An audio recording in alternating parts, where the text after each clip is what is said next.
over my time in coffee, automation or technology is kind of like creeping itself in more and more and more. And I think there's been, over the past 10 years, this kind of, I don't want to say crisis of conscience, but it's like, what are we actually doing here? What is your job as a barista? And I think it's different depending on the kind of cafe that you work in. You should be dialing in every morning, right? We had a lot of baristas day one that were like, you're trying to like delete my job.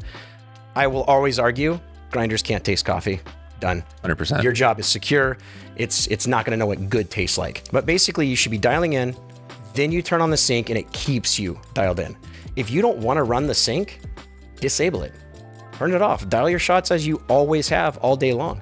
What I'm finding as I'm doing these stops on this tour is a lot of baristas are like, okay, actually, I care about making it really great when I start. If it's going to keep me where I put it, yeah, I'm pretty okay with that.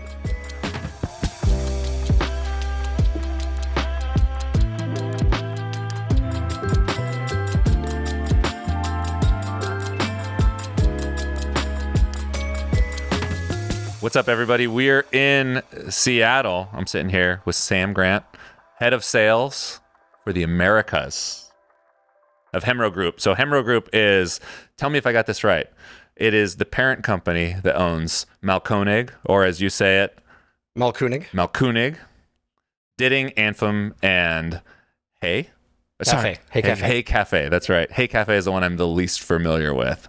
So yeah, did I have that right? Yeah, 100%. And then, okay, cool. So I want to talk about all the companies. I want to talk about grinders. We're here via the Mahlkönig channel. But before we get going, I just want to know about you.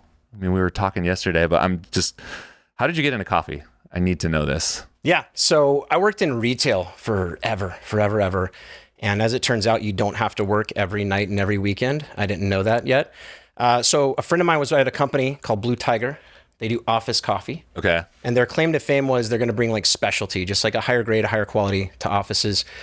They were at a level of growth that they needed somebody to come in and run the show. So I guess as it turns out, I was a good fit for that. And is this in Seattle? Where are you at this point? Yeah, so they were in Seattle. And so the really cool part was I got to meet a lot of roasters really fast.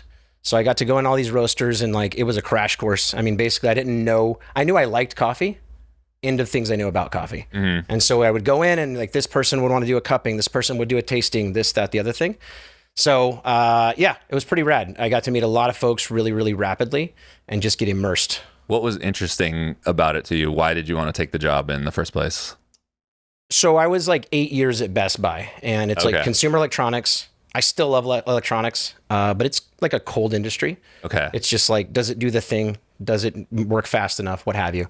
Coffee was like really, really warm. Everybody was really nice and like oddly non-competitive. For example, so shortly after getting into coffee, I mentioned to a guy at Herkimer, right up the way, like Herkimer Roasters, right? I was like, hey, you guys should put a cafe in West Seattle where I live because there's like an open space. And his response was basically like, oh no, because I know these guys that own a shop who do not serve his coffee. Mm-hmm. And I wouldn't want to go compete with them because like they're really cool folks. Right. And that was like a moment of, this is different. Yeah. So plus, I mean, I was definitely one of those kids that like, I loved coffee as like a kid, probably loved like milk and sugar a lot as a kid.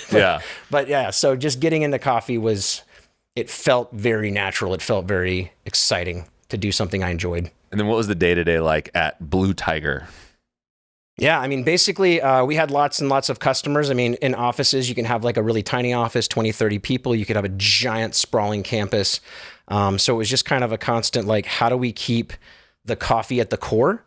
Because a lot of these folks were coming off of like, oh, we buy XYZ brand for $5 a pound. And we were coming in going, you're going to pay $20 a pound, but this is why. So a lot of it was a lot of tastings, a lot of like, try the coffee, see if you enjoy it, how that goes.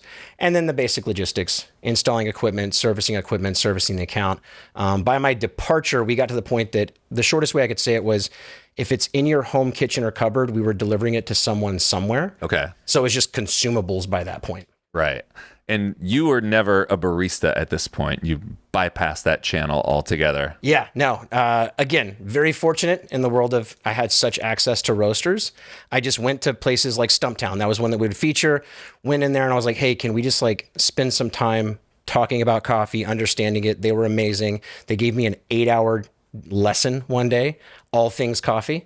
And then I just kind of did that, honestly. Cafe Ladro and Herkimer and all these different guys just kind of went one by one by one. And again, what was great, having not been a barista, was you would quickly realize, oh, this thing that this guy says is a preference, but everybody's saying this thing, okay, that's the law. Right.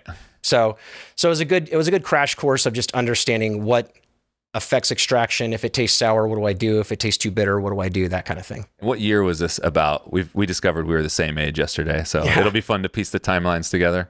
Yeah, this is like 11 years ago. Okay. That I jumped into that. Okay, and then you're at Blue Tiger, stayed there for about how long? A little over 3 years. Yep, they got acquired. It was like a family business. They got bought, and basically, I got bounced out of there. They didn't have a place for me. And then so Slayer Espresso Machines discovered my resume and called me and was like, hey, would you want to go and sell machines? They called you. Yeah. Yeah. Yeah. This one was funny. So I had never lost a job before. So I put my resume like everywhere, including careerbuilder.com. That's an antiquated sentence. Incredible. And that's where the recruiter found my resume. No way. And no joke, I was just about to head out to my first interview. I'm in a suit and tie because I come up in an era that's how you dress for interviews. Right. The recruiter goes, what are you wearing? And I was like, suit and tie. She's like, cool. Yeah, ditch the tie and the coat and maybe put on some jeans. And basically, Slayer had told her, if you send one more guy in a suit and tie, we're not going to use your services anymore because they were just kind of too disconnected from their vibe. Right. So yeah, I went and like changed really quick and I went in and had the interview. Had an interview on a Tuesday. They asked me to come back on the Thursday. They asked me to start on the Monday. Incredible. So she did you a solid. Big time. Yeah. Big time. I called her and was like, thank you so much. Because I learned it months into having the job, actually, that he had said that. Oh, that's funny. And I was like, dude, yeah, she hooked me up.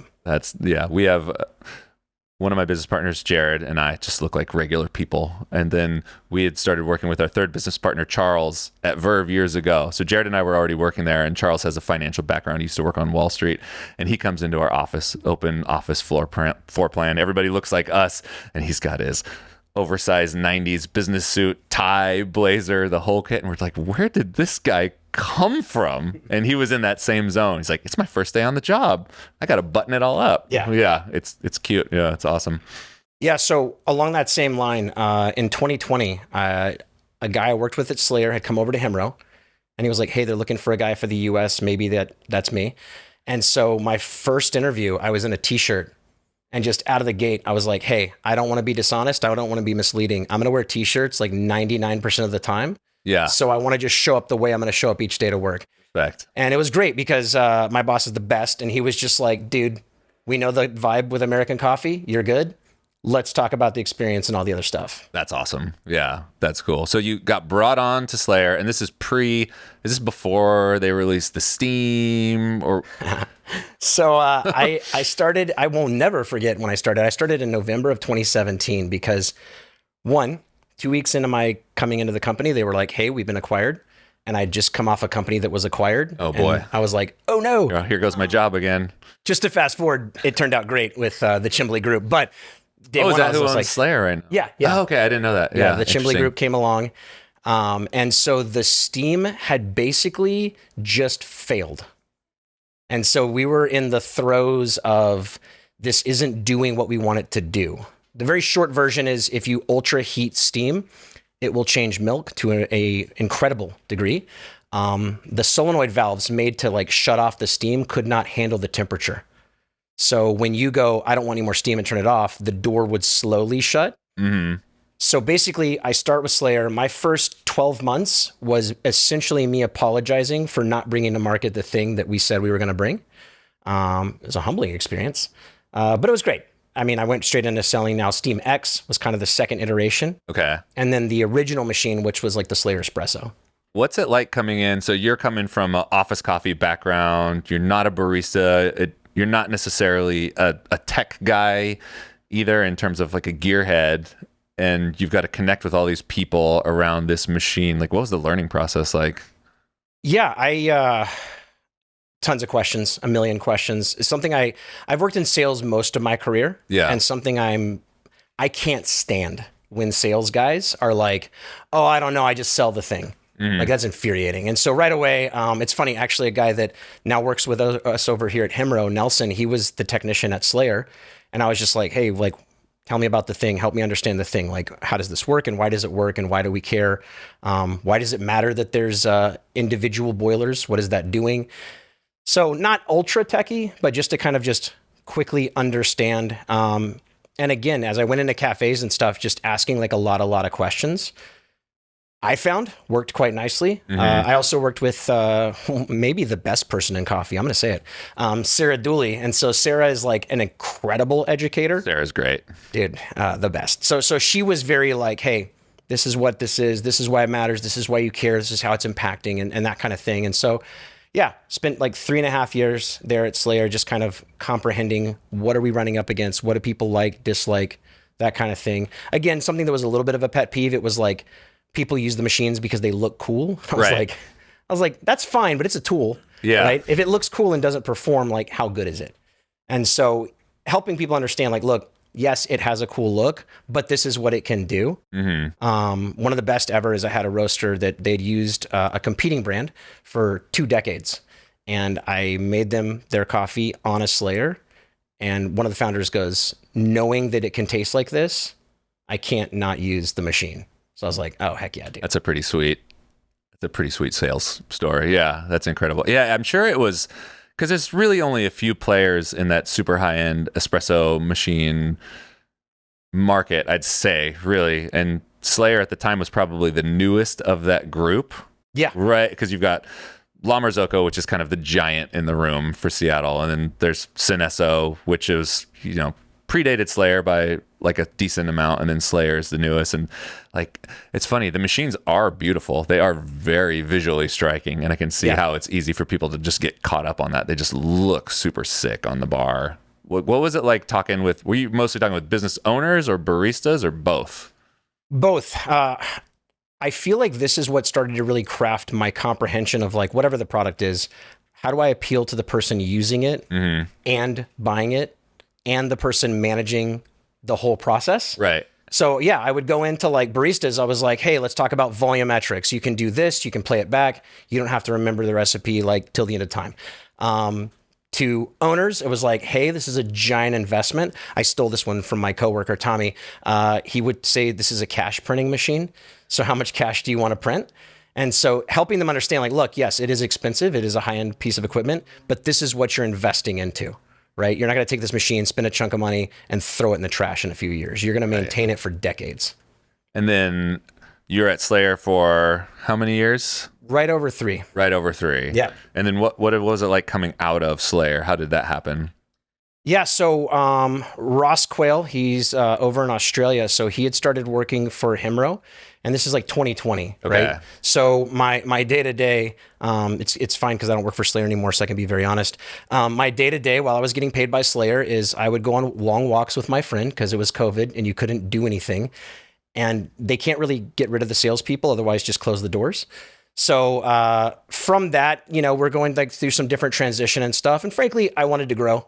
I wanted to be in some sort of leadership. I wanted to oversee a team. And so when they basically came and said, hey, we want to unite the brands. So before 2021, when we started Hemro USA, you had like Ditting USA, which was some individuals. You had Mahlkönig USA. So brand-wise, it was a little fractured. Amphib and Hey Cafe were all but not represented. And so their concept was, hey, we want to bring everything under the umbrella of Hemro and establish a team. I was very fortunate. They wanted to have somebody either in LA, New York, or Seattle. And I was like, hey, I'm in Seattle. And so, 4 months of interviewing later, I started. 4 months. Yeah. I learned with Europe, they have really long periods. Like we put a 2-week notice in. They will put in a 3 to 6 month notice. Really? Yeah. And so they were like not in a giant rush. I fortunately was employed, so I was not in a giant rush.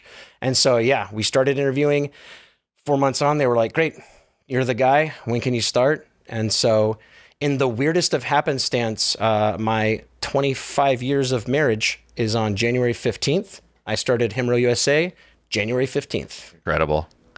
So had you met that group of people before through Slayer or just through being in coffee, or was this a whole brand new group of individuals you're mixing it up with in Hemro? Other than Ross. Yeah. So when Ross came on, Slayer brought him to Seattle for a month. Okay. So we like immersed and we were just like attached at the hip. You guys were deep. Yeah. And we were tight and we kind of kept track of each other and just would talk and chat because he had exited obviously to Hemro. Right. But other than that, no, I didn't know anybody inside the group. It was many months before I met my boss in person because again, it's like the throes of COVID. And so everything was over video. First time we met, we both expected that we were much shorter individuals. We're both about 6'2". We walked up and we're like, "Are you the guy?" Yeah. So yeah, I didn't know any of them. And Hemro are they based in Germany? Is that right? Or where's the parent company? Let's figure this thing out. So the headquarters is in Zurich. Zurich. Okay. And then our main factories are Hamburg, Germany. Okay. And then Milan, we have a factory. And then we have a factory over in China. And when did all of these individual companies come under that one umbrella? Because they didn't all start out there, correct? Right. I'm going to start specific and I'm going to get real vague real fast. Okay. So somewhere around 20-ish years ago, there was Ditting, which was independent, and Mahlkönig, which was independent. Yep. They did a project together. They were like, this works really well. Should we be a thing? So basically they did a project. Roughly a year later, the Hemro Group was born. Okay. Even the word like Hemro, it's just the three individuals who started the business. And so they started that. Do you know what project that was? I believe it was the Vario. Oh, okay. The K30 Vario. Yeah, I remember that. Okay, yeah. Yeah. And so, because even for a time, there was like a Ditting peak and a Mahlkönig peak. There was a Ditting K30 and a Mahlkönig K30. So there was like a lot of like that bizarre stuff happening. So anyway, so they came together. Somewhere around, I want to say 12-ish years ago, our current owners, they acquired the company. And so right before COVID, Hey Cafe was added. I think it was like right in like 2019. We wanted an entry-level product. Okay. And then a few years before Hey Cafe, Anfim had been acquired. Okay. And then what is Hey Cafe? Like I said, they're the brand that I'm the least familiar with out of all of them. Yeah, as a sales guy, my go-to pitch, there's no bells, there's no whistles, it just grinds the coffee. So it is like a very, very basic 3 models, that's it. One is kind of like a bit of like a tower grinder, right? Similar to a lot of what you'll see in like markets and grocery and stuff.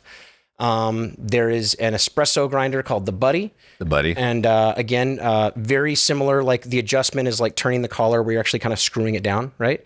And then there's the Jack, and that's just like a little bitty compact, kind of a single dosing, zero retention, dose in, dose out grinder. And then Anfim. I've had an Anfim myself. There was like a very brief period of time where I had an Anfim in about 2008. Okay. And I think it was maybe the Super Camino. I can't remember the exact model, but it was one of the first grinders that had a immaculate sweep. It was a clicky doser grinder and it had a perfectly clean sweep. So we had that and modified it a couple different ways. We modified the exit chute.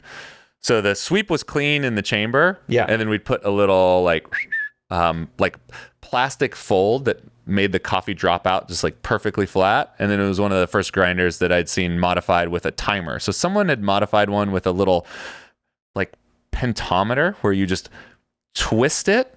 No digital readout or anything. Yeah. But it would set grind time. And then this other guy, Jeppy, that I knew, who's this Bay Area coffee nerd, met him through the coffee forums. His handle was Jeppy Coffee. He's like, he came in the shop and saw it and it's like, that's kind of dumb. We could make that way better. So he pulled that off and then retrofitted it with a digital timer readout so we could set time, but used that in competition in 2008. And that was my experience with Anfim. Had it for about a year or two and then sold it. And then, where do they fit in the whole family? Yeah. I mean, kind of 2 major spaces, right? They're like in the world of good, better, best, they're better, right? They're kind of in that mid-range. Not the least expensive, but something that like most cafes can handle, most can like pay for and afford. And it's Italian made, There's a lot of folks that want the Italian product. So we said, great, no problem. Oddly enough, most of our factories now are actually not branded any longer. So like in Milan, we don't only make Anfim, we make other products. Same thing for Germany, same thing for China. So now it's kind of more brand indifferent of what we're producing. We now go to like, what factory will handle this project the best? Got it. Milan happens to be our most advanced technologically factory. But yeah, so Anfim, you had the Super Caimano that made its way to being called the Scody, Super Caimano on demand. Okay. So you had the Scody and the Scody. Cody.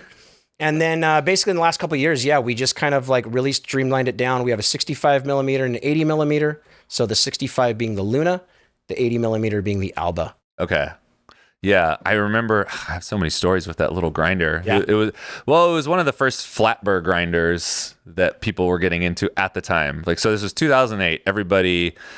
Not everybody, but most people were on some version of Mazzer. Like the Rober was the grinder to have, and there was a love affair with the conical burr set. And then I think it might have been Schomer who used to use these DRMs, which were this is way old school stuff, but they were a combination burr set. So it was a conical burr set, is a belt driven conical burr set for rough cut, and then into a flat burr for fine cut. But these are just like, he's got a fleet of them supposedly, and they don't make them anymore. It's just like you can't get them. And he was experimenting with these other grinders, and Anfims were one of the ones that he picked up. And I think that's where people started to see it, and then people started to pick up on this. And that was my kind of entry into the flat burr espresso world. And now it's just much more common to have flat burrs. You know, I mean, you guys all flat burrs in all your espresso grinders. All like, flat in every grinder. Yeah. From home to industrial, everything we produce is a flat burr. And what is the choice? What leads to that choice? I hope I'm not misspeaking, but this is definitely how I explain it. All right. So you just get more clarity. So if you imagine like a Chemex, like that flavor, texture, that kind of coffee, that's what a flat burr is going to give you. Whereas the conical is going to give you maybe more in the vein of like a French press. So what are you kind of looking for? We like the clarity of the flat burr. And so, yeah, that's what we put all of our time, effort, energy, and development into. And are you designing the burr sets? Are those in-house? Are those made by Mahlkönig, or are they third-party burrs? How does that work? 100% of the burrs we produce are ours. So every burr, again, I said there's like several factories. Every burr is produced in Germany. Okay. So every single burr, again, it's kind of a unifying mark of our products. Something I learned once I got inside the four walls, but we openly share with anybody. We produce burrs for many other individuals. In fact, it's kind of interesting. It's the first company I've worked for where we're very, very friendly with our competition because we make elements that go into their products. You're a supplier. Yeah. And so built-in grinders, like on like a super automatic, we make a ton of these. So the Ditting brand makes a bunch of the built-in grinders for, I mean, basically it's one of those, like, it's a shorter list to say who we don't work with than who we do. Okay. And then when you guys, so you got all these grinders. So I grew up on, Dittings were the bulk grinders that we had at pretty much all of the shops I worked at until very recently with the rise of the EK43, I guess you could call it, in the, I don't know, we'll get into that in a second. But did you keep the profiles for those burrs? You know, like in a KF8, what is it, KF80? Like 1203 or 1403? Yeah. Are those the same Ditting burrs that have been in there? Were they making their own burrs as well? When Ditting was independent? Yeah. I believe so. Yeah. That's where I'm going to get a little... Sure. I'm like, it's 20-something years ago. I'm a dork, so I got to ask all the dorky questions just because I'm curious. I got to go to our resident historian and find out. But basically, yeah, the burr geometry is pretty much the same. Because you mentioned EK, there is an old EK burr geometry we stopped making and people keep asking for. So we might actually go back to also offer. It's a fun little... What are they asking for it for?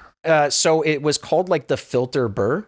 And so because the EK kind of like evolved since it's coming into the scene, right? It was used a ton for things like spices back in the day. And then, you know, as the story goes, right? Matt Perger used it in a competition and everybody was like, what's that? And how do we do it?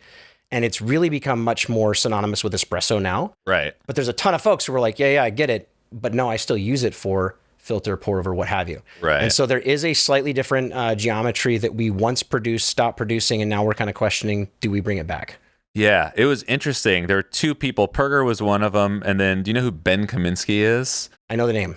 So he was from the East Coast, was part of this company / group called Barismo. They're just like uber coffee nerd guys. And then he moved to the West Coast. I think his parents were from there, and worked at Ritual for a time. This is probably 2009, 10, 11 or something. But he was the first person that I'd seen in my circle that brought in an EK43. And that was just kind of unheard of. All the bulk grinders were Dittings, the ones we mentioned earlier. Sometimes you'd have the R2D2 hanging out, was really common.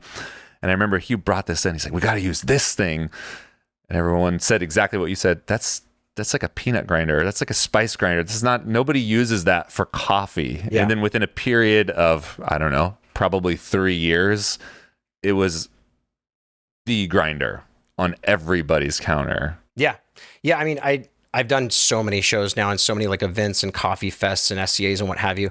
And the individuals who will come in and fully not know how to say Mahlkönig correctly. Yeah, I'm guilty. I know I'm saying it wrong. I just feel silly when I say it.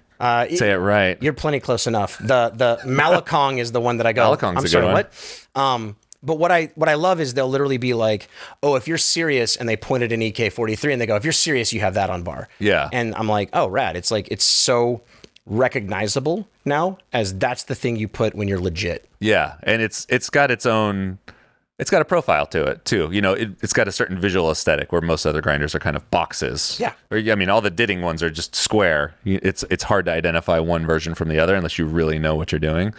Yeah. And I think that's interesting that people are asking for that other burr set. Yeah. I feel like I heard somebody talking about that. Like the king setup for them would be an EKK. So the double-headed EK43 with one classic burr set and then one for espresso. So you kind of get this, you know, double Dutch coffee grinder situation. Yeah. Is that the grinder you sell the most of? The EK? Yeah.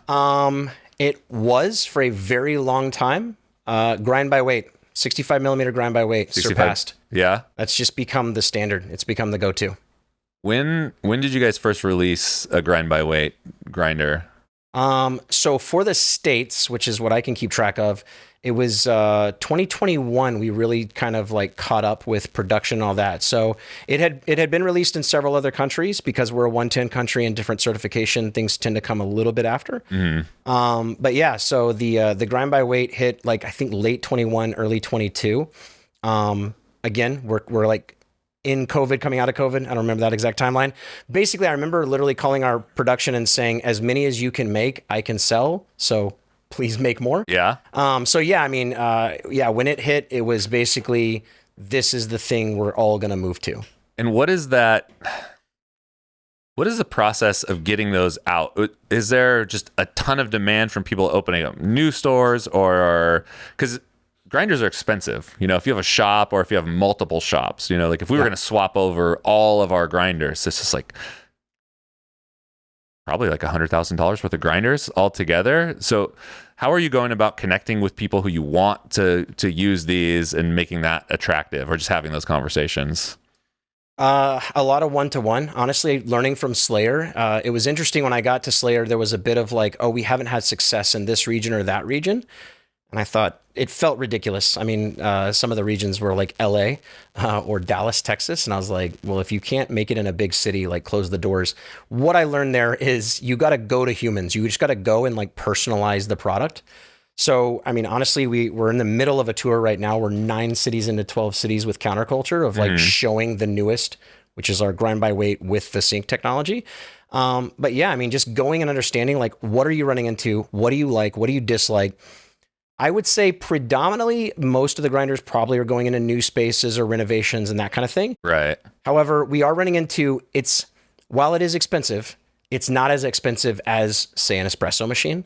Sure. So it's like, oh, I can revamp my program by just getting like a grind by weight grinder or even an on-demand grinder. I mean, you know, we lovingly call them like clackers, the dosers, right? I'm like, when I go somewhere and I'm like, whoa, you're still using that? Like, let's at least get you to on-demand so you can just have a little bit more repeatability. Yeah, yeah. I think every time we've moved up in grinders, we've done it in small waves. So we have 4 cafes, and then every cafe has 3 espresso grinders. So we'll generally bring in a new grinder and put it in the hot spot. So what we serve, the answer, which we talked about, our blend that goes in all of our milk-based espresso beverages, by far like the number one coffee that we sell. We move the most volume in that. So we'll slot the fanciest newest grinder into that slot, and then just kind of wait as the money allows or everything allows, and we'll just move one over and just kind of cycle them through, because doing 12 at a time would be pretty heavy.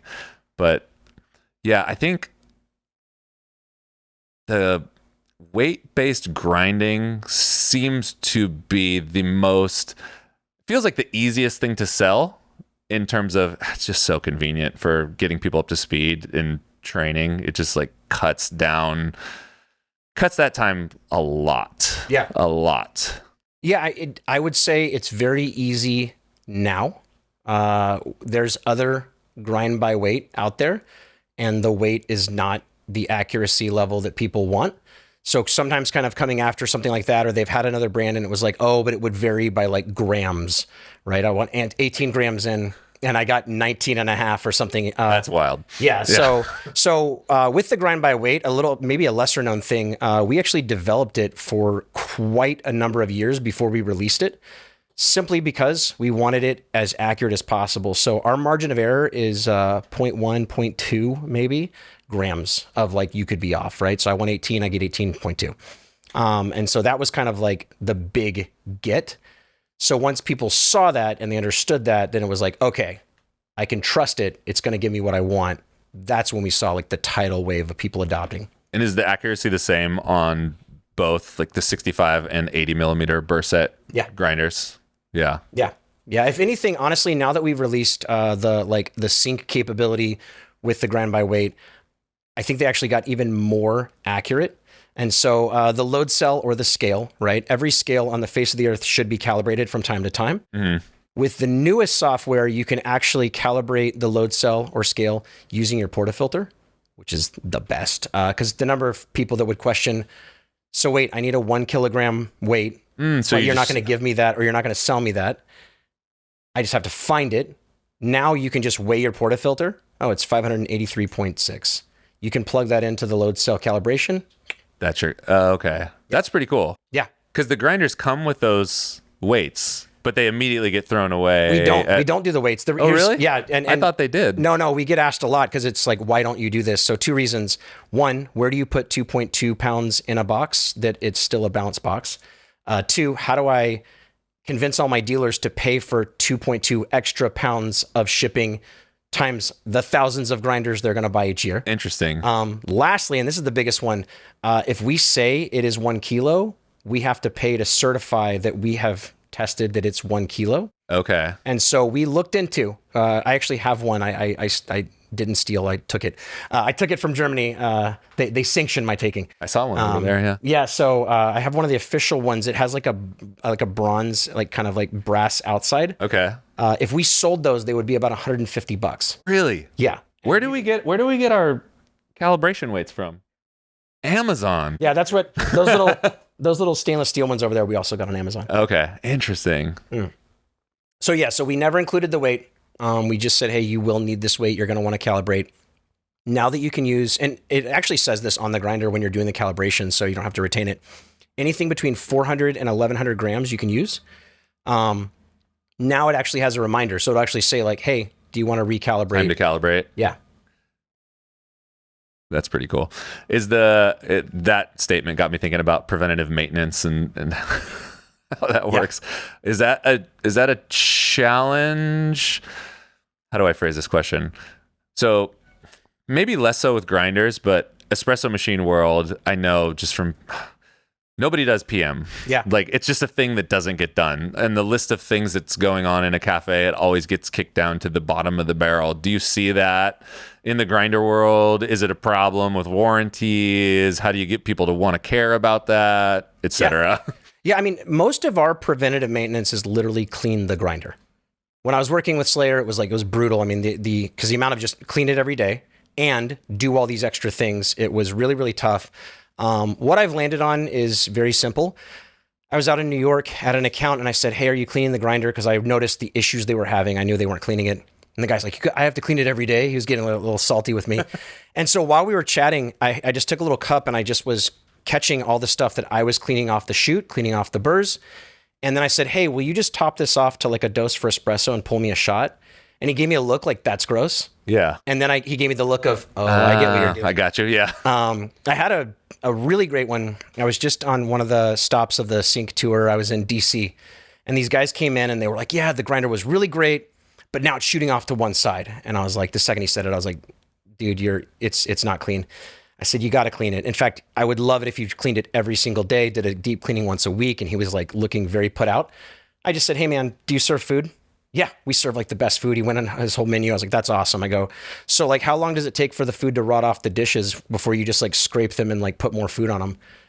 And he was like, all right, fair, right? He washes the dishes every day. He washes the knives every day. Grinders are touching food, right? They're touching coffee. You should be cleaning them every day. If they do, the health of the grinder, the quality of the coffee, everything will go much further. The toughest thing, this is where I'll conclude on the preventative maintenance, but because we have flat burr, unlike conical, right? Gravity's going to push the coffee out, even if you never clean that grinder.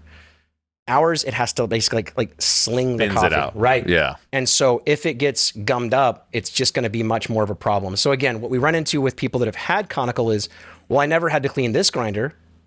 I will kindly say, well, you never cleaned it. Like you needed to, you should have. And so I think we are in a nice place where people are starting to give in more and more of like, oh, I should keep the thing clean. I was down in Miami.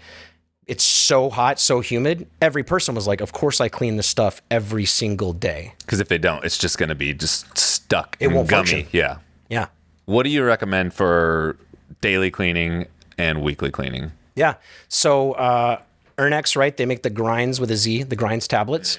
There's some folks out there that are like, nope, I've used those. I will just say, if you have not used them on flat burr, that's what they're designed for. So something I learned actually kind of recently, we developed those tablets with Ernex many, many years ago. So all you got to do, it's a capful. You go as coarse as you can. That's, again, another misnomer. People sometimes will go super fine thinking that's going to get it cleaner. Right. They're corn-based. They're just busting up and knocking out the oils. So you go as coarse as the grinder will go, put a cap through, grind them through.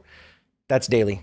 Okay. Weekly, I would love it. Do you need to flush it after you move it through there? Because I've heard the same thing where it's like, I put that in and then there's stuff in there forever. Like Yeah. I mean, you'll see some of the powder. If you don't open it, vacuum it, brush everything off, you're going to definitely see the powder, right? Because it's just going to go wherever it can. I like to come from like what will people actually do, not what do I want them to do. Sure. And so I've drank lots of Ernex grinds tablets. They're fine. They're fine. They're made to be flavorless. They're food grade. So yeah, I mean, you can definitely just like purge some coffee through there and that'll take care of it. Again, if you want to be hardcore, open the grinder, vacuum it all out, brush everything off. I will say we have a rather large customer with many outlets across Australia and New Zealand. They clean their E80s every single night. Every night with grinds. And yeah, I would just say if McDonald's can clean their grinders every single night, because it is definitely McCafe, I think we all can clean our grinders every single night. Yeah, some of the bigger companies are much better with process-driven stuff than a lot of the independent shops. True. Yeah, so that's a daily, and then weekly disassembly. Like how often you have to take the whole thing apart, or I mean, it doesn't take too long to take the burrs out, really, or not the burrs themselves, but because on like a E80 style grinder, you're pulling that whole top unit off, and you see the burrs right there. You've got a top plate, the ring. You take out the top burr. You can actually take out the bottom burr carrier. Once you do it and you know how to do it, 20 minutes maybe. Yeah. Maybe, right? And again, if you have a bottom burr that can turn, there must be space. Otherwise, it's metal on metal, right? Coffee goes wherever it possibly can. So you're going to get coffee under there. And so again, I have a buddy that owns a shop here locally, and he was like, hey, man, it's really good, except for every couple months. And I was like, Okay, you can't every couple months take it apart. He didn't know. He had no idea. He didn't realize, oh, I should be taking out that bottom burr carrier, brushing it all off, putting it all back together. Yeah. Yeah. I think one of the things that we run into, or that I've seen in shops, is not necessarily that it's hard to do, but there's some sort of intimidation factor behind disassembling equipment. Because how you said, okay, I like to give people advice on what I think they're going to do, not exactly what I want them to do. And I think a lot of shops struggle with that too, because there's, okay, this would be perfect. And then there's this reality, which is a lot of shops are in this high turnover environment. You have a lot of newer baristas on bar. It's challenging enough to get them trained up. And then it's kind of scary to take a grinder apart. I mean, not for me, I've been doing it for years, but it's, like, oh my gosh, I'm going to take this thing apart. Like, how am I going to get it back together? Am I going to break the thing? So I think all of those things kind of stack up to, let's leave it alone. Yeah. No. It's not going to play with it. 100%. I super identify. While I was at Best Buy, 7 years of that was the Geek Squad. Okay. And man, you've got some technicians. They've been doing this since they were born. I get super intimidated by that kind of thing. And so what we're trying to do, we have a ton of content on YouTube of just like, hey, here's how you get into the burst. Here's how you open up the unit. Here's how you disassemble it. I like to be shown, and then I do it. 100%. You jam those tools in my hand, I melt down. I'm like, nah, I don't want to do it. I'm going to break it. And so, yeah, I mean, for us, we're trying to make it as accessible as possible, right? I mean, look, I take, for example, the espresso grinders. It's 2 screws. You loosen them. You take off the top plate. You're in. Right. Right. It's a couple more tools to just get down if you want to take all the burrs out. But yeah, I mean, just encouraging, again, going back to like, who do I go to? Owners and technicians, like, hey, here's how you get into it. Here's how we get it going. I mean, if you're overwhelmingly intimidated, which some of our customers are, get your local tech. Right. Get that guy that you know and like and trust. And like when he comes in and does that, he can go do the full PM and stuff on your other equipment and knock it all out. Good tech is a key. We're fortunate to have some good techs where we're at. And it can be hit or miss with technicians. Yeah. For sure. I'll leave it there.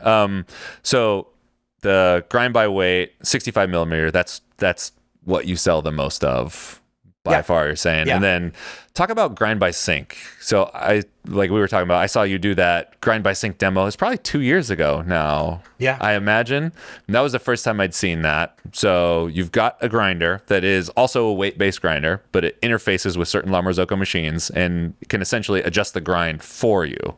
How was that developed? When did you start working on that, and where's it going? Yeah, because literally it was a minute since we were together.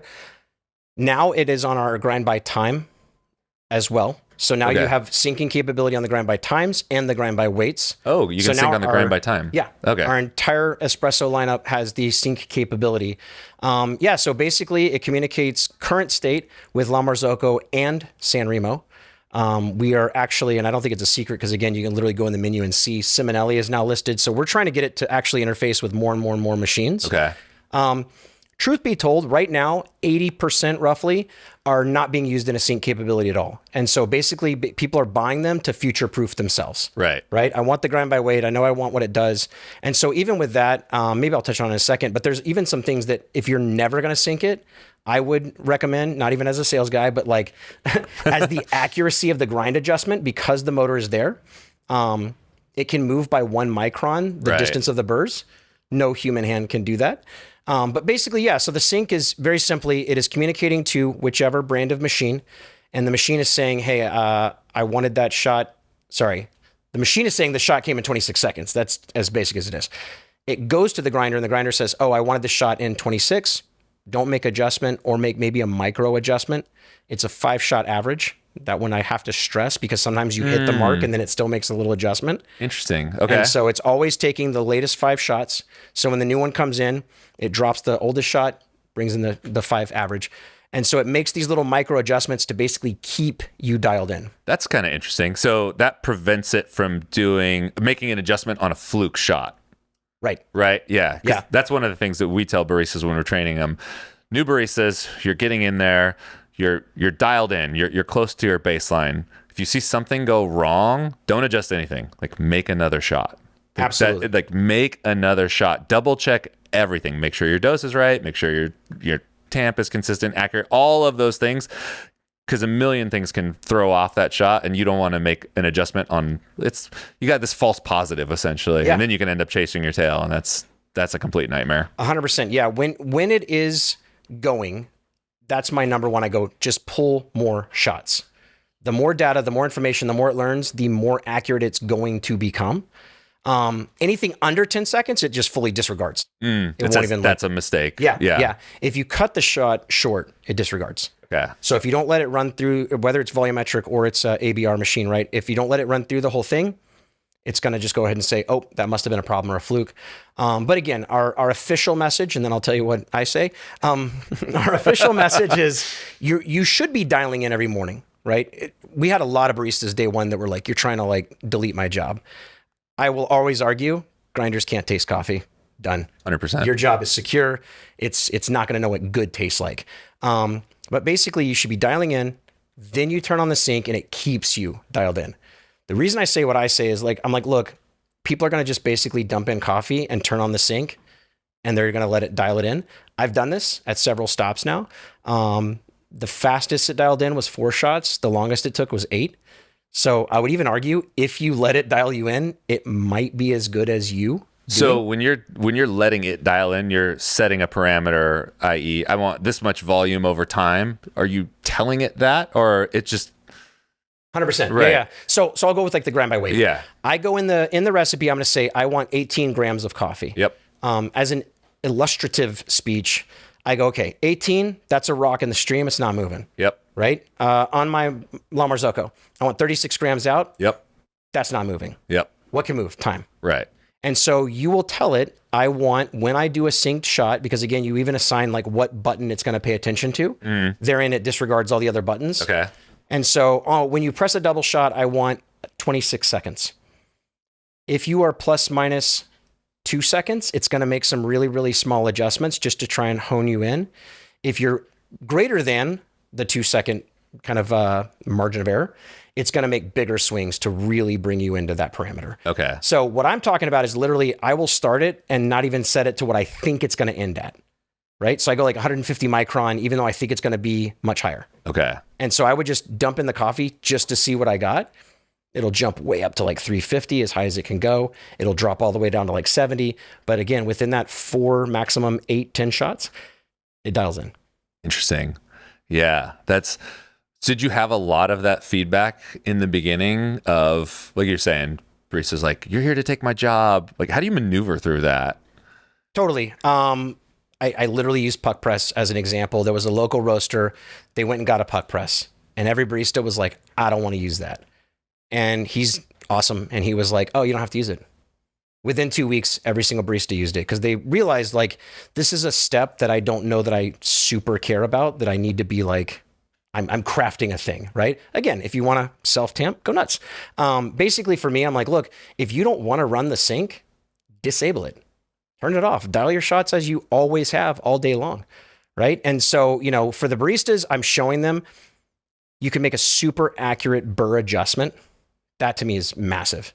And so if you want to get in there and like really, really dial the heck out of coffee, you totally can. What I'm finding as I'm doing these stops on this tour is a lot of baristas are like, okay, actually, I care about making it really great when I start. If it's going to keep me where I put it, yeah, I'm pretty okay with that. Right.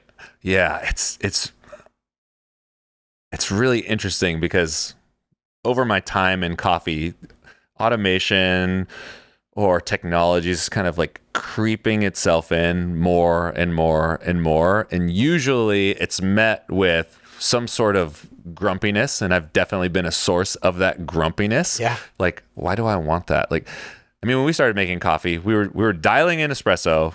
I got my first real coffee job in 2005. I'd been working early 2000s at some other places, but we were dialing in everything by eye. Like when I first did barista competitions, it was a no-go to use timers or scales. No one in the industry was using scales, and timers were like this faux pas where it's like, if you're using a timer to time your shots, you're not a craftsperson. You're not this artisan. And slowly over time, it's like, okay, cool. Like timers are cool. Scales are fine. Puck press is here. We're weighing output now. And, I think there's been over the past 10 years this kind of, I don't want to say crisis of conscience, but it's like, what are we actually doing here? And I don't really have a good answer for what we're doing here. Like what is your job as a barista? And I think it's different depending on the kind of cafe that you work in. Sure. You know, because saying this as someone who loves crafts and loves tools, it's like I spent a bunch of money with my friend Steven at Artpresso making this really incredible tamper that I always wanted to have. This costs like $200 retail. It's made in the US. It's perfectly balanced. It's got all these things because I love the way it feels when I tamp, and I'm a gearhead geek like that.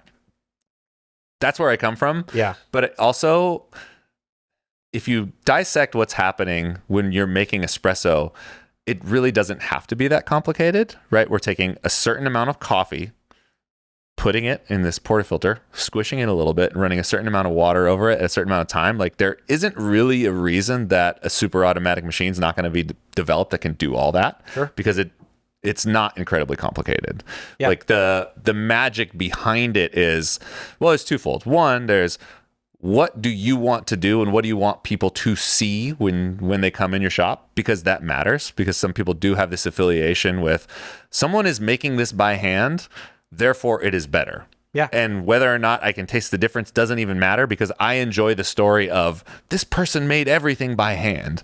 Right. And then there's the other side of that where you're engaging some amount of technology and you're like, look, which is kind of what you're saying. It's like, my job as a barista is to define what amazing tastes like, Yeah. right? Because you've got a recipe, and we all know how recipes work. Like, coffee's acting a little bit different on different days, or maybe something in here that I want to accentuate a little bit more, and putting my spin on it, and like setting the baseline to where it's like, this is the best version of this espresso that could possibly be made. And the machine can't figure that out by itself. That's Right. That's your job. And then being able to deliver that to your guests in the cafe. And then we're using technology as this tool to, I mean, multiple things, right? Easing that initial training, like getting someone from zero to hero on bar can be long and arduous process, especially with no technology in play. And then how much time do you want to spend interacting with your guests? So there's this little matrix that everyone's navigating. Like, where do I want to be on this spectrum, and how do I want to use the new tools? And I don't think everybody agrees on that. But over time, I have kind of seen even the grumpiest of us be like, yeah, I'll take a machine with scales in it. Yeah, I'll take like a weight-based grinder for sure. Like, that makes sense for me. Like, yeah, I mean, like, I don't know. I guess the question I would throw out, I mean, look, I want the theater. I'm that guy. I want to walk in. I want to see. Theater's a great way to put it. Yeah. I want to see the semi-automatic. I want to see them going through and making a drink.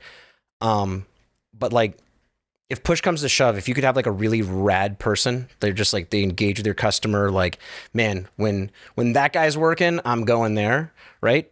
But maybe it's okay that he doesn't want to be an artist, right? Yeah. Maybe it's okay that it's a stopover as a cafe between his stopgap of doing his real career, quote unquote, right? And so for that person, I go, oh, well, I'll just keep you dialed. That's okay.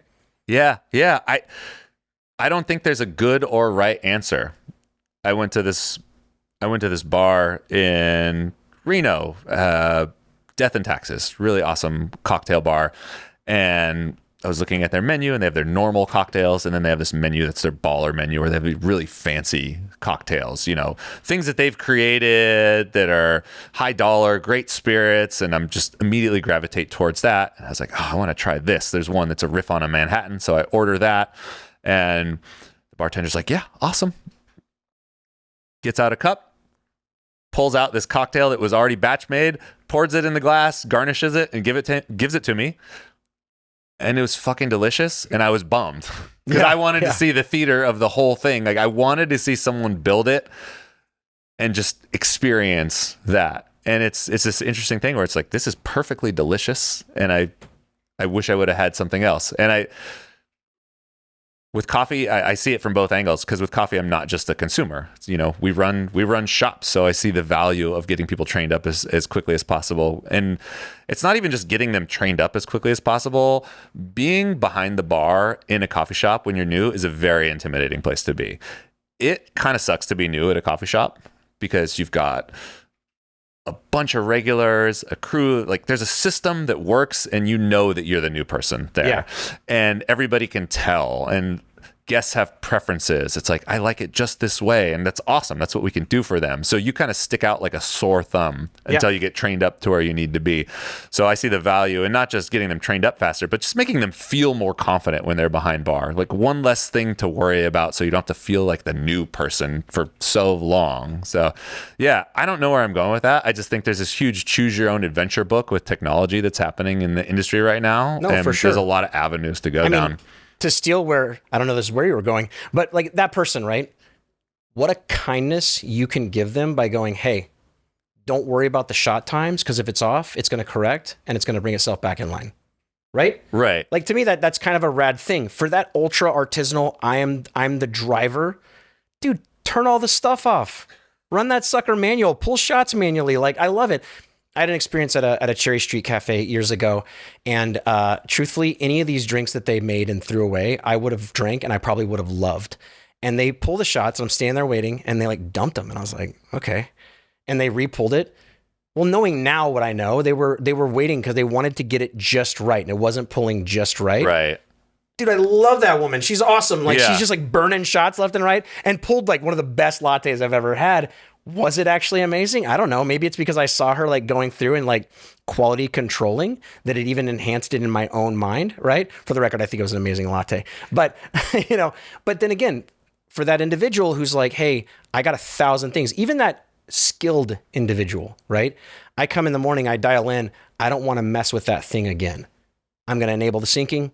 I'm going to have to not worry about that one element because, as I said throughout the interview, I've never worked a day in my life in a cafe, right? But working in retail, working like facing the public, I know that 8,000 things people can be demanding of you. And I'm not even dealing with like, I'm hungry or I'm under caffeinated. Right. And so again, my thought here is, cool, here's one thing I could take off your plate, right? And I think that we are often, we don't want the technology until every one of us drives automatic cars. Every one of us uses adaptive cruise control, not just cruise control. So when the car in front of me hits the brakes, it hits my brakes.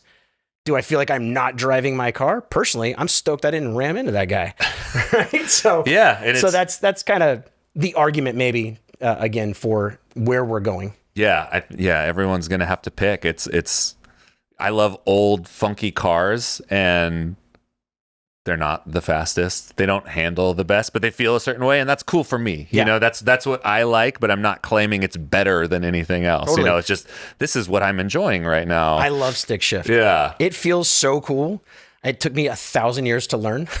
Yeah. But now you fall back to it. So yeah, I mean, again, I think that the concept for us was we believe quite strongly this is where things are going because of things like super automatics, right? Because of robots making me a drink and all that kind of thing. So we go, okay, well, if this is where we're going, let's just do that. And some of the things are hard to argue with, especially, I mean, I think the scales are the biggest no-brainer in the entire world because once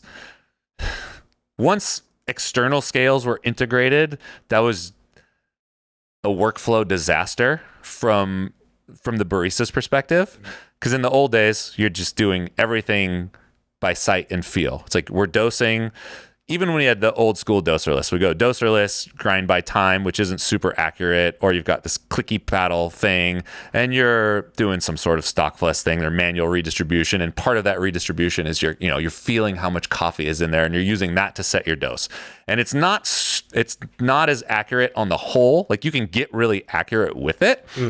And individuals can get really accurate with it. I don't think it's a really accurate way to do it if I was running a company, but it was faster than what you see at a lot of shops, which is put the portafilter in the grinder, put it on the scale, scoop out some coffee, scoop some coffee back in, scoop out a little more coffee. Okay, now we're good. And then you tamp, like that's a disaster. I think I really don't enjoy that. So having a grinder with a scale on it is a win. But like you said, even that was a rocky road because some of the earlier grinders that I tested with scales, just from various companies, they were really finicky. It's like you would touch the counter and the scale like it's it's doing its own thing. You couldn't really rely on them. So yeah, how has it been working with the espresso machine companies to get everything to interface? That seems like its own project. Yeah, it is its own project. It's ran out of Zurich, and I'm very thankful. I have nothing to do with it. Yeah, so, each one kind of wants what they want. And there's something a little different, right? So like La Marzocco was our very first. Our machine communicates up to the cloud, communicates to the machine and back again. In the case of San Remo, they wanted a wired connection. So it's actually a USB on the back of the grinder. It just is a hard wire. So, each one's kind of looking for their own thing and looking for their workflow. And again, maybe our head of R&D, Arnaldo, he could answer the heck out of this question. But yeah, I mean, I don't know. It's been interesting. I think the reality is, as people first want to resist and they want to push back and they want to go, I don't want to come down this path, but we're seeing it just take hold. I mean, we just updated the software. I would argue the software is like, it's just shy of perfect. We put a lot of basic stuff in there that we honestly leapt past to begin with. And so helping people, this is how you pair the machine. This is how you do the thing. This is how you dial in. Hiding stuff, honestly. We have to where you can hide the temperature inside the grinder. I would want to know that. I think you'd want to know that. But there's a lot of folks that go, I don't know why this says 23 degrees Celsius. I don't know what that means. Right. I don't care. Yeah. So the UI now, you can put it away. But yeah, I don't know. We are in the process right now, which we openly shared, that we are working on a scale that would actually do the communicating to do the sync functionality. Because maybe in some cases we want to be in more machines than we're gaining access to. Some machines, it doesn't matter if they want to or not, they cannot give us the data we need to make it sync. Okay. So if it doesn't have like volumetrics or scales, it's not going to work. So anything being ran manual, now we're going to make a standalone scale. So when you hit stop, the scale knows, okay, that's the length of the shot. It will do the adjustment. So it's a standalone scale that you would put on the espresso machine that would weigh your output that communicates with the grinder. Correct. So it'll be a scale with the timer. The timer's going to say, oh, I got the seconds I want. But now with the introduction of that, every machine just became a synced machine. Right. You can use it on whatever. Yep. Yeah, that's really interesting. And then you program what is it? Not a bypass, but like a delay or something like that. Because like the time that the shot stops versus the time that the scale's sensing the shot. You know what I'm saying? Yeah. Right? So what we're currently, I mean, the software might change a little bit. The scale's not done. What we're doing right now is literally when I hit start on the shot, because if the shot timer, the second I press the button, right, it goes. Right, that goes, but the scale doesn't feel anything. You're going to hit the right? scale at the same time. And that's how it's programming in your delay or whatever you want to call it. Yeah, because we definitely had the delay of like when it feels weight, it starts the timer. But this shot took 5 seconds to drop. This shot took 2 seconds. So now we're just going, okay, hit both at the same time. Awesome. Okay, what else is new that's not in espresso world? Do you want to talk about that guy back there? Yeah. So the EK Omnia, we debuted it a host ago, which is a show that is every 2 years ago each time. So yeah, so the EK Omnia is still incoming. Basically, again, everything releases in 220. We then have to work on the 110, the certifications, what have you. So since the release, there's been some different things that you can only discover by releasing out into the wild. And so that is looking like it'll be here in the fourth quarter of this year, so November-ish. Okay. And yeah, I mean, basically the concept there was very simply, right? I mean, the EK43 came out in 1990, so it's not exactly new. Although still going strong. And so we started talking about the Omnia several years ago of, could we do like a brushless DC motor? Could we do some things with, digital interface? So for example, similar to the espresso line, I can go in and actually say, I want X number of microns of distance. Okay. It will automatically turn the knob. You can also manually turn the knob. It will not be a feature out of the gate, but because it has the motor, it too could then be synced. And so the ability to do pushes of new software, like every one of our cell phones, right? You wake up and it's like, do you want the new thing? Right. We can do that now with this. You can actually save recipes. That honestly is probably one of my biggest that I really love. Again, training baristas, I could go in and put for a Chemex and it'll tell me what grams of coffee I want to grind through at what micron. If I choose that recipe, it will automatically adjust the grind size. So yeah, that's kind of the big deals with the Omnia. We also, again, found out not maybe even as we intended. Lots of people use it for espresso. So as you can see on the one behind me, it'll actually like hold a portafilter. Yeah. So we got a portafilter holder in there. Because it's a BLDC, it's super quiet and generates next to no heat at all. Again, something we learned through the world of EK43, the centrifugal switch likes to go out. It was not designed to go on off like 100 times in the course of a day. BLDC, turn it on and off as much as you want.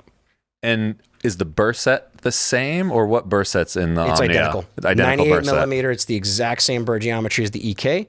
And because of that, you can also get, for example, there's like a Turkish burst set. It'll actually go quite a bit finer on the EK. fine. Yeah. So that'll still be there. There's poppy seed, linseed. There's a few other different burst sets, interchangeable. And tungsten carbide if you want to spend that money. Yeah.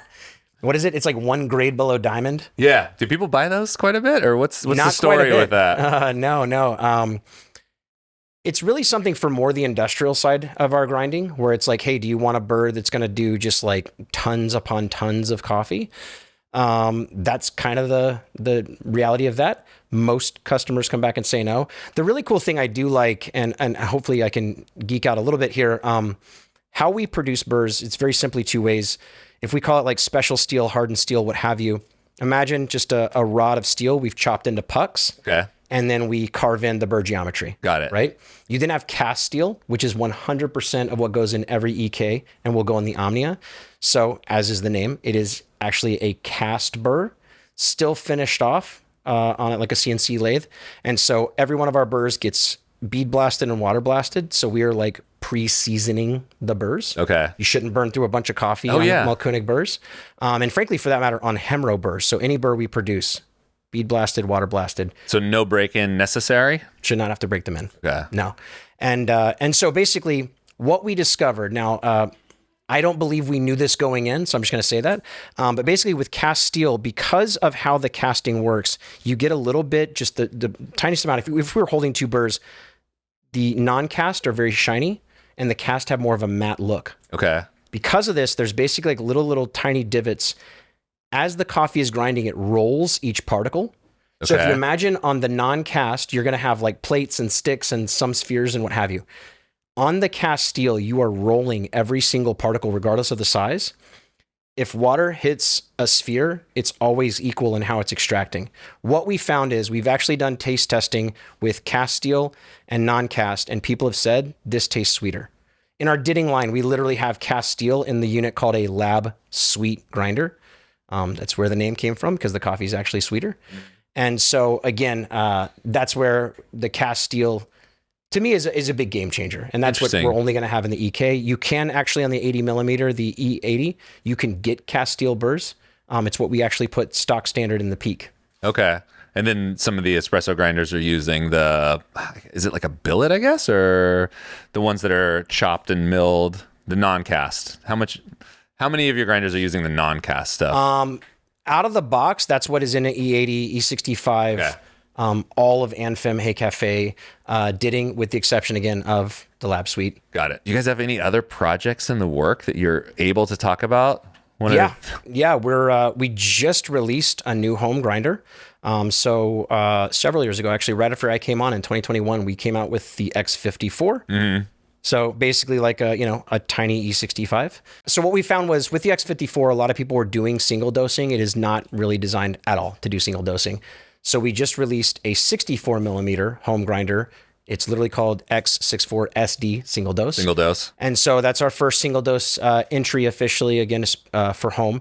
And then roughly the end of this year, we'll have a grind by weight with sync home grinder. Yeah.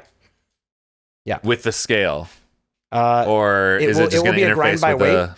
And so again, we sent out newsletters. So if our CEO gets mad at this, he was the first to share. We acquired a home espresso machine producer. Oh, so it'll sync with those specific machines. So you will have a Mahlkönig espresso machine. Really? That syncs with your Mahlkönig home grinder. Will it be branded Mahlkönig? Yes. Whoa. We're going to debut it at Host. Okay. Interesting. Yeah, I was just going to ask you when my eyes lit up, I was like, what does the home market look like? Do you have a special team on that? One of the things that I never would have predicted is just home espresso is bonkers. Like the amount of people that I know that have home espresso setups has just grown exponentially over the past 10 years. Yeah. And I don't know, like, what are you guys doing over there, keeping track of that? How are you interacting with the home market, I guess? Yeah, I mean, look, since COVID, it just fast forwarded. Like the growth was already there, right? Now all of a sudden I'm stuck in my home. I can't go to a cafe in a lot of cases. So we had our entry again. X54 came along. Now what we actually did, we hired a gentleman. His name's Fred. He's awesome. Fred. And so he was at ECM Profit Tech. So we just went. It's like it's one of those, like, if you can't beat them, join them. Sure. I guess if you can't beat them, steal their talent. So basically, Fred came over to our team, and so yeah, he's heading up our global home team. And so he has lots of experience with machines. What do home consumers want, not want? We're going to definitely stay in like that nice, super premium kind of space. I don't know the exact price point on the machine, but it definitely won't be in that, more entry level. Yeah. And I mean, we're just finding, I just saw a study that said that Americans consume more coffee in their homes than they do water, including tap, which Really? blew my mind. That's a wild one. Yeah, brewed coffee's got to account for a lot of that. Yeah, that'll be interesting to see. Do you know when the machine's coming out? Like, it's supposed to be. It should be out next year. Next host, you're saying, or so host, we will debut it Yeah. to kind of show it and have it all ready to go. Actually purchasable 26. 26. Fingers crossed. Yeah, it's interesting. I mean, so many different price points available. You've got that Linea Mini where you're $5,000 or $6,000, and then Fellow with the Series 1, which is much more affordable than that. Yeah, I'm blown away that people are willing to spend that much money on home setups. I mean, even if you've got, $1,500 machine, which is affordable but not cheap, comparatively, It's not cheap at all. 500, 600, 8, I don't know, 9 on a grinder. You got some pretty ripper setups, and they're around. Yeah. One of my neighbors had a espresso grinder delivered to him. I had ordered the exact same one. They sent his to my house. And he comes over. He's like, "Hey, did you get a package?" I'm like, "Yeah, I got a grinder. I ordered it. It was supposed to be white, but it was black." He's like, "Oh yeah, that's mine. I ordered that thing." I was like, "What?" And he's like, "Yeah, I got this whole setup." And just like, I don't know. My mind is boggled by it. Like, I really enjoy it because it's one of those things that, being a barista for so long, you're really passionate about this thing. And in the beginning, it was just almost like pulling teeth, getting people to pay attention to this thing that you felt was really special. And everyone's like, yeah, whatever. I can't pay that much for coffee. It's ridiculous. Yeah. To seeing people investing in these home espresso setups. I don't know. It's a little bit of a mini rant, but it's mind boggling. And I love it. It's great. It's cool to see different people playing in the market. Absolutely. Yeah. I have a home espresso machine. I have a Breville dual boiler. Oh yeah.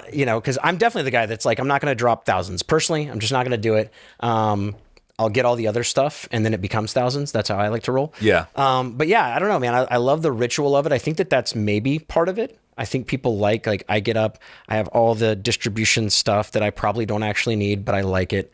And it just goes through this. This is how I wake up. I get up, I craft the drink, I go sit down and have it.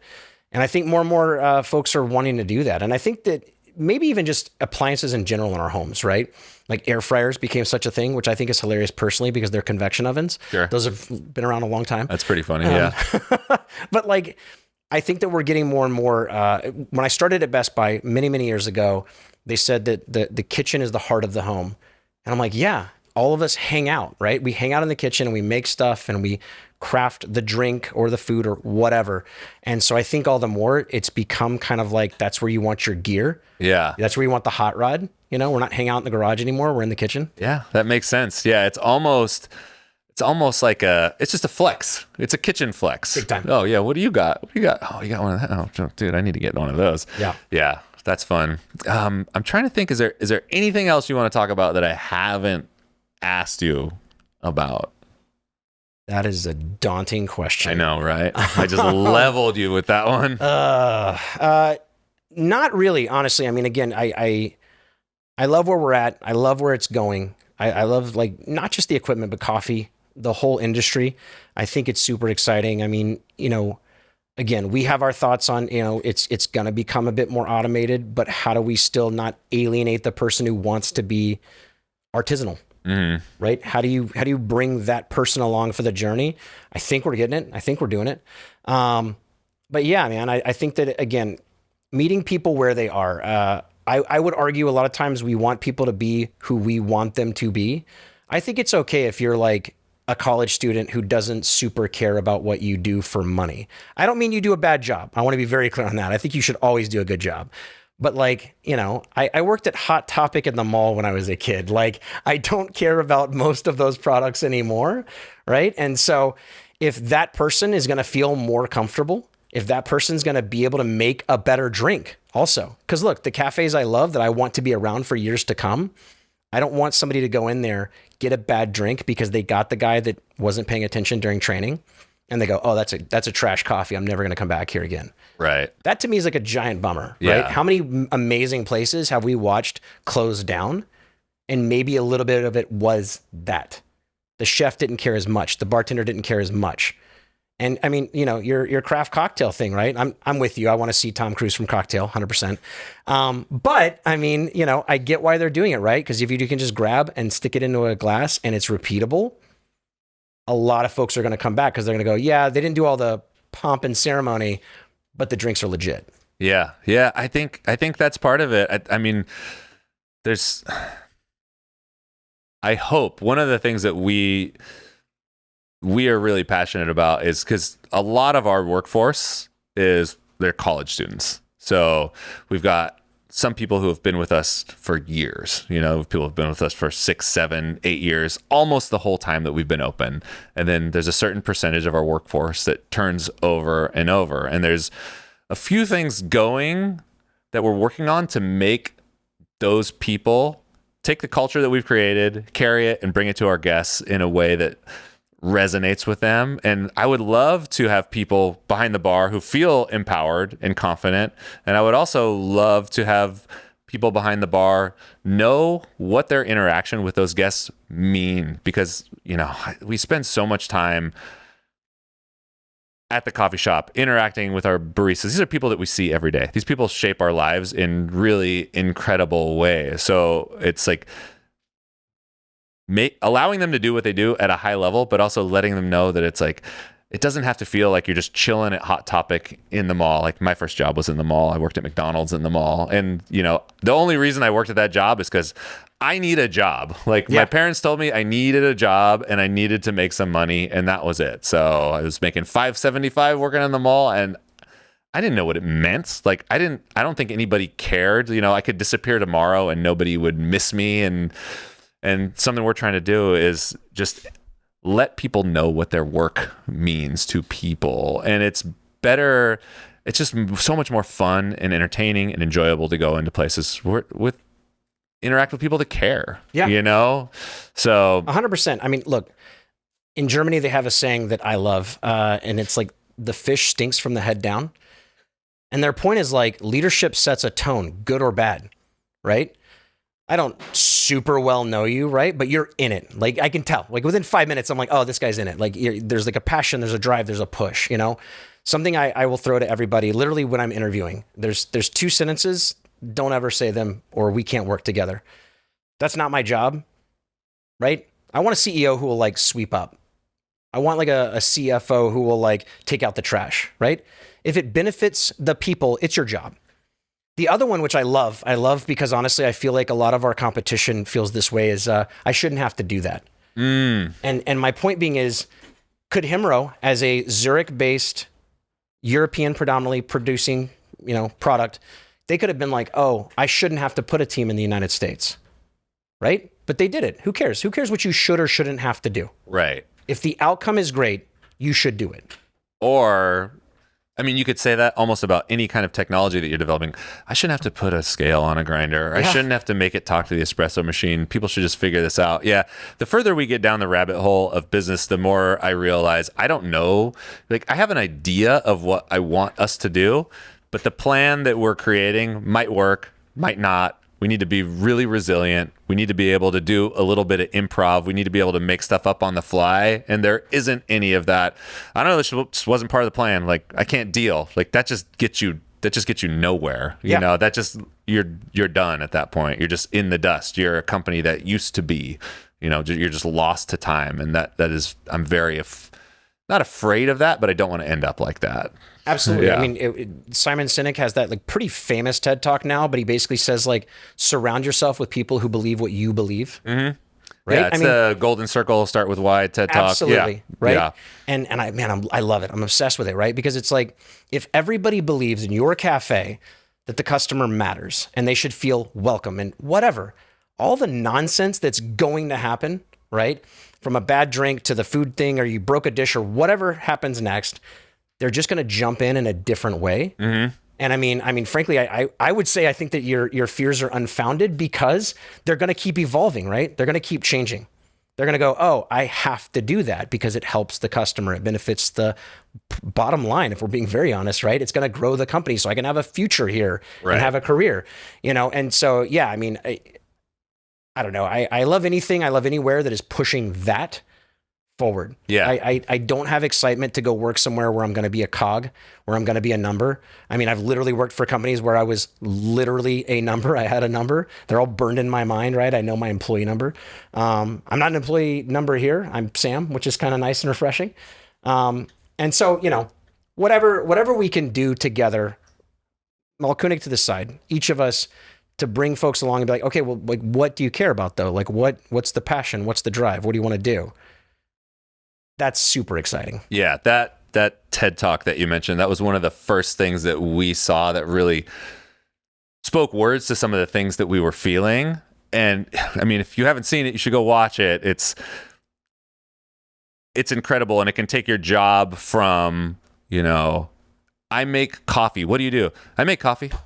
To I help people have incredible experiences every day. Like I'm the bright spot of someone's day. And that shift is just such an incredible shift. So one of the things that we do at orientation, now I'm just kind of ranting a little bit, but I feel like you'll enjoy it, is, you know, our mission is to inspire connection by creating memorable experiences. So when people start, we have orientation. And one of the exercises we do at orientation is everybody in orientation tells a story of a time that they received an awesome experience. It doesn't have to be at a coffee shop. It could be wherever. You had a tire changed. You went out to dinner. Someone was nice to you for no reason.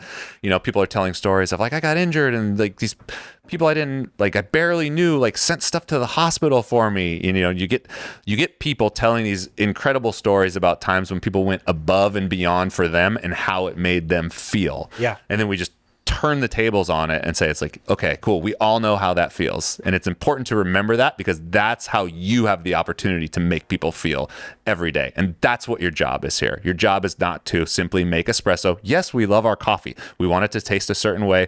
We think coffee's beautiful. We spend a lot of years engaging with this, but there's something deeper than that. Coffee is this conduit for connection for us, and you're a part of this. So you can come in as an entry-level employee and feel proud of the work you do. Even though you don't know everything about coffee yet, you're not like deeply steeped in this decades-long coffee tradition, but it's like, hey, you're making people have an amazing day, and that's an incredible thing. So yeah, it was cool that you brought that up. Yeah, no, as you were saying that, it just made me think, and I don't know who to attribute the quote to, right? But it's like, people won't remember what you say; they'll remember how you made them feel. I always hear that's Maya Angelou, but I don't know. Yeah. Well, I do love her quote of, when somebody shows you who they are, believe them. That's the best. But anyway, I digress. But like, yeah, no, dude, we're all dealing with such stuff, heavy stuff, hectic stuff, difficult stuff, that I'm like, yeah, man, if you can just like make somebody feel kinda better, isn't that amazing? Right. Yeah. And no, I mean, look, I've been to Cat and Cloud, like literally, I think one time ever. And I can say this, it was several years ago. I remember, I can see her face. I like walked in and like the barista was just stoked. It felt like I was like, oh, she loves doing this, right? And I think we've all had a job we disliked. Hopefully not. I've had jobs that I hated. And I just had a friend recently who was like, dude, you were at Slayer and now you're at Mahlkönig. How do you keep lucking into all these great places? And I was like, well, I'd like to think it's not luck, thanks. Yeah. But like, basically I was like, I will not have a job ever again in my life that I don't love. I refuse to do it. Yeah. And I love that when you go to like, whether it's your cafe or it's the next place, whatever the case is, people exude a thing. Mm-hmm. And I would also argue that you're getting a lot of forgiveness that you're never going to hear about, that they didn't get it exactly right, or something did happen that people go, yeah, but she was pretty awesome. Right? Right. That guy was pretty kind, pretty welcoming. I mean, I know for sure myself, I don't want to send anything back. Like, you can fully change my order. I'm like, I apologize and I eat it. But like, you know, if the place is amazing, how much more forgiving? Yeah. And oftentimes when you have that amazing culture, it's the times when things go wrong and people are able to step in and correct them in a way that's, you know, just those are the memorable experiences. Like, this got messed up, that got messed up, and she stepped in, made it right. Yeah. You know, we have this thing called power to please. If somebody's order gets messed up, it's like, hey, you can give them a bag of coffee, you can give them a gift card, you can fix it. You don't have to ask a manager, you don't have to ask a team leader, whatever. Just do it. You know, take ownership of it. And those are the stories that we hear about. Like, this thing got messed up, but like your team moved through it really awesome. Just blew my mind. Like, you guys are great. And you know, it's like that thing, a different version of what you said. Essentially, everything rises and falls on leadership setting the tone.